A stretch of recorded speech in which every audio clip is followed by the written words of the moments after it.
От экономических проблем к политическим преследованиям, причем внутрироссийским. Суд вынес приговор еще 5 фигурантам баймакского дела. Среди осужденных Сания Узенбаева, сына которой приговорили к реальному сроку по тому же делу. Сания, кстати, стала первой женщиной, которая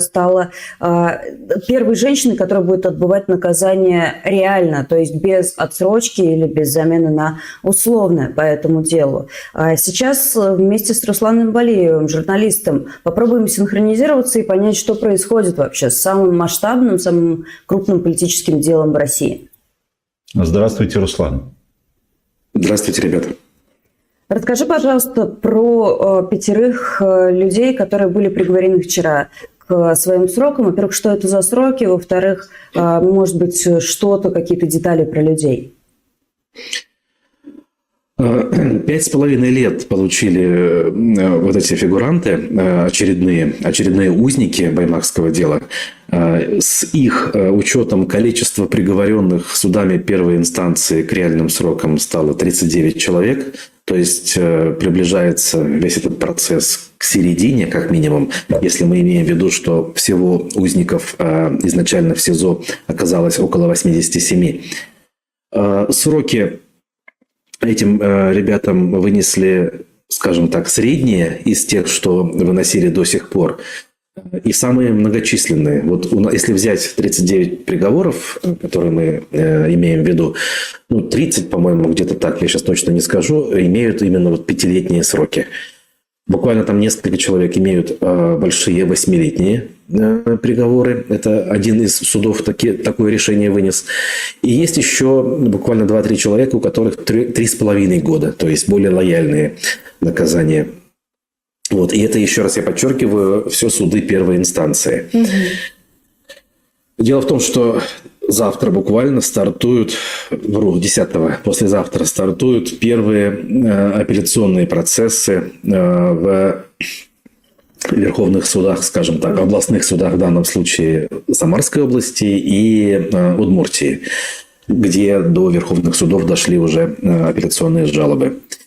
В общем, везде одна и та же история с точки зрения юридической. Это участие в массовых беспорядках. Часть 2 212 статьи Уголовного кодекса Российской Федерации. Вот. А также применение неопасного для жизни и здоровья насилия в отношении представителя власти. Часть 1 318 статьи. То есть, якобы узники, фигуранты дела что-то сделали в отношении ОМОНовцев или полицейских, но тем было совершенно не опасно, то, что в отношении них делали. Но посадить за это все равно нужно.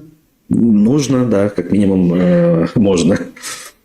А правильно ли я понимаю, что появляются уже семейные, целые династии сидящих по этому делу? Вот про семью, состоящую из сына и матери, может быть, можешь что-то рассказать? В общем, информации не так много, к сожалению. Да, действительно, про Узенбаевых, если говорить, то здесь и сын, и мать, оба они там были. Причем, опять же, есть сведения, что они там были, в общем-то, даже не запланированно, по каким-то своим там личным делам, почти что мимо проходили, но не смогли остаться равнодушными, увидев собравшихся людей. И, в общем-то, когда совершенно случайно мать Сания как-то там пересеклась, скажем так, с сотрудником Росгвардии, сын не мог не встать на ее защиту, и в результате того, что он встал на ее защиту, сам оказался в результате жертвой уголовного преследования. Опять же, как же неопасное воздействие на представителя власти, видимо, совершил. Вот. Кстати, если уж на то пошло, есть у нас один приговоренный, Ильшат Ульебаев, самый первый, кстати говоря, приговоренный по баймакскому делу еще летом прошлого года, у него как раз-таки было опасное, воздействие на представителя власти. Хотя, опять же, если вспоминать материалы дела, там ничего такого реально опасного не было. То есть пострадавших на сегодняшний день нет. Никто инвалидом не стал, увечий не получил. Вот, просто кому-то попало реально по шлему что-то прилетевшее тяжелое, и это было якобы зафиксировано видеоматериалами. В большинстве других случаев даже четких видеоматериалов нет. Есть общая съемка, их много, да, то есть какие-то люди собрались, что-то там кричат, что-то бросают. Вот. А конкретное обвинение в адрес отдельных фигурантов строится на показаниях самих силовиков, так называемых пострадавших, в числе которых есть также тайные свидетели зачем-то. Чего, спрашивается, бояться? Вот. Тайные свидетели, грубо говоря, доказывают, что в отношении их коллег были произведены какие-то действия. Причем не всегда они идентифицируют обвиняемого точно. То есть похожий человек, там, условно в шапке, с усами проходил мимо, и, наверное, это был он.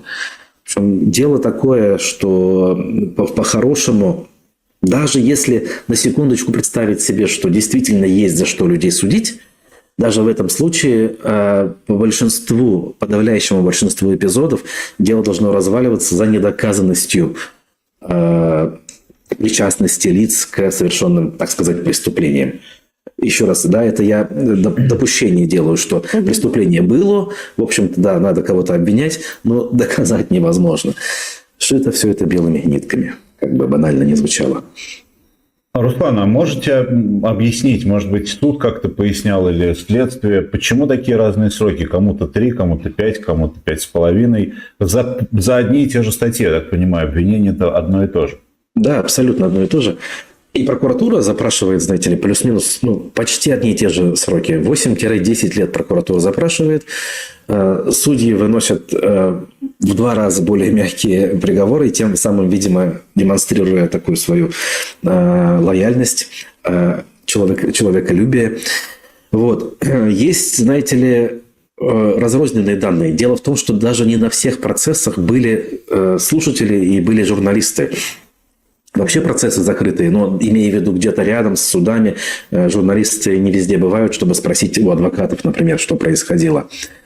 Вот. Речь может идти, предположительно, о степени раскаяния фигурантов. И речь может идти также о, я не знаю, личности самих судей. Мне кажется, вот тот судья, который вынес по 8 лет за то же самое, за что всем выносили по 5 лет, имеет какие-то личные претензии. По-моему, это в Оренбурге произошло.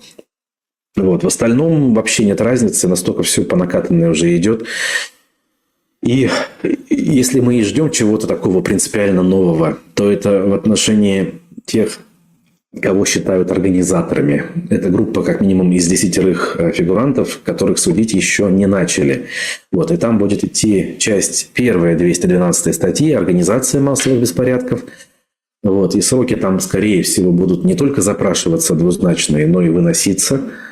Вот. Потому что следствие доказывает, что люди умышленно готовили именно массовые беспорядки. Там есть формулировки, от которых и смеяться, и плакать хочется одновременно. Следствие пишет, что, имея умысел совершить, значит, массовые беспорядки, они связались с такими-то там фамилии перечисляются и призвали их, значит, в содействие в организации беспорядков. То есть я на секунду пытаюсь представить людей, которые сидят: так, давайте-ка мы организуем беспорядки. Так, ага, что для этого нужно? Надо еще людей пригласить. Алло, привет, дорогой, хочешь организовать массовые беспорядки? У нас тут они планируются, нам нужно содействие. В общем... Порядков захотелось. Вот прям как-то вот давно не было. Порядка слишком много. Что-то хочется, а что не пойму. То ли арбуза, то ли беспорядка. Руслан, а еще один вопрос касается места, собственно, этого судилища. Очень разные суды, и все не в Башкортостане. Как это объясняет следствие, суд, или хоть кто-нибудь это вообще объясняет? Конечно. В самом начале, когда еще суды не начались, было опубликовано ходатайство прокуратуры в адрес, по-моему, Верховного суда Башкортостана с просьбой перенести рассмотрение судов в ближайшие регионы во избежание последствий, во избежание повторения ситуации в Баймаке. То есть там буквально честно они признаются, что не хотим случайных собраний людей, которые могут прийти к зданиям судов для того, чтобы поддержать своих земляков. То есть буквально признают. С точки зрения закона такое основание разве может быть вообще? Я не встречал. По крайней мере, адвокаты ни разу не ссылались на какую-то букву. У нас же есть известная история в УПК, что либо по месту совершения преступления, либо по месту жительства обвиняемого. Здесь Вот там же закрытый перечень для определения подсудности. Именно так, именно так. Здесь какие-то рандомные, то есть не имеющие отношения к делу Ижевск, Тольятти, Оренбург, Орск. Казалось бы, почему? Просто вот географически вокруг Республики Башкортостан. Не более того. Не пытались адвокаты еще и по этому поводу протестовать и ходатайствовать о... Были в самом начале еще, по крайней мере, у меня в эфирах об этом рассказывали, но, насколько я понимаю, вообще, в принципе, в этом во всем процессе нет примеров того, чтобы какие-то принципиальные ходатайства защиты возымели эффект. Нету такого. То есть и открыть процессы пытались, и где-то добиться каких-то смягчений в отношении узников СИЗО. Ничего этого нет. По крайней мере, публично об этом не говорят. Очень люди запуганы. Судя по всему, запугивание и по линии защиты, и по линии родственников оно было и есть. А если вначале люди как-то по наивности, наверное, и неопытности пытались все это публично, по максимуму видеоролики записывать, сбор средств организовывать, то со временем они стали менее доступными для прессы, все больше говорят о том, что не будут ничего озвучивать, дабы не навредить. Видимо, вот линия защиты выбирается такая. То есть, если не вину признать, то, по крайней мере, прощения попросить, не пытаться там выеживаться и рассчитывать на более мягкие приговоры, как вариант. И даже на фоне последних вот уже каких-то публичных действий, я имею в виду попытки включить в возможную амнистию. И здесь не все публично об этом хотят говорить. Некоторые даже прямо призывают, а давайте пока повременим, чтобы не спугнуть, как говорится. Речь о том, что, в частности, КПРФ предложила свой вариант амнистии к годовщине Победы. Их два варианта, как минимум, от ЛДПР и от КПРФ уже внесены в Госдуму. Так вот, в варианте от КПРФ присутствует 212 статья, часть 2, участие в массовых беспорядках. И срок до 5 лет. То есть некоторые из приговоренных могут рассчитывать на амнистию, если она будет как таковая принята, и если в итоговом документе останется статья 212.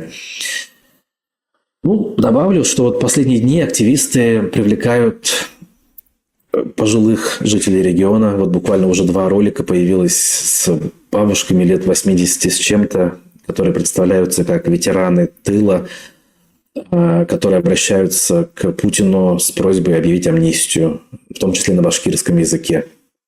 К Путину на башкирском языке, это сильно. Там, понятно, субтитры используются на русском.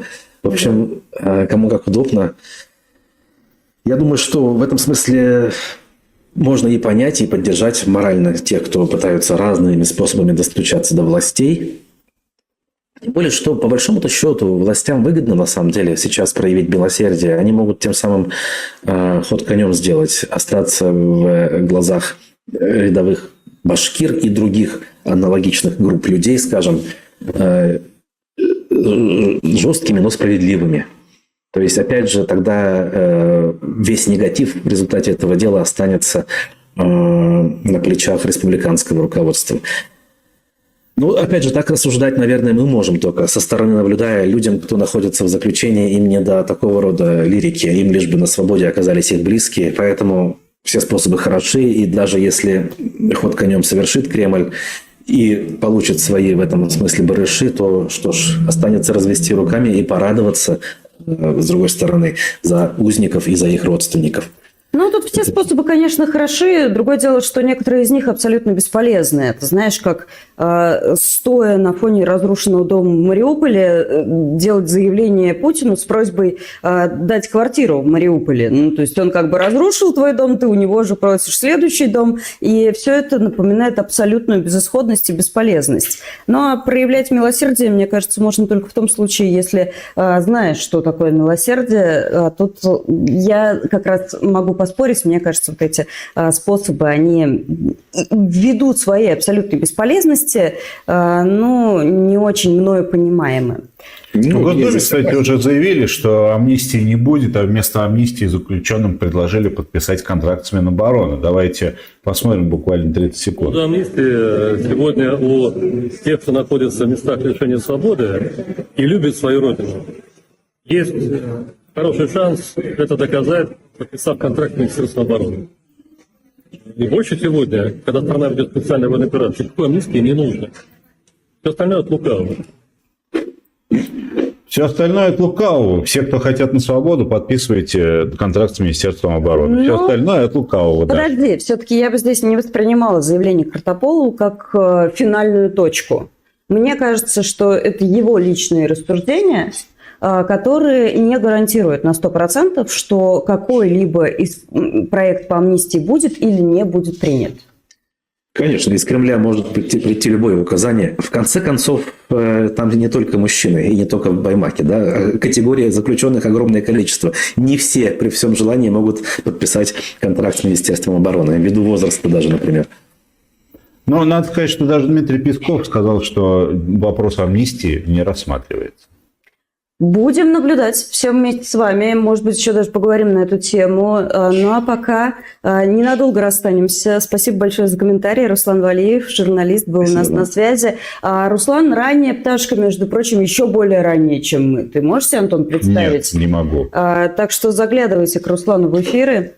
Они не пересекаются практически по времени с нашими.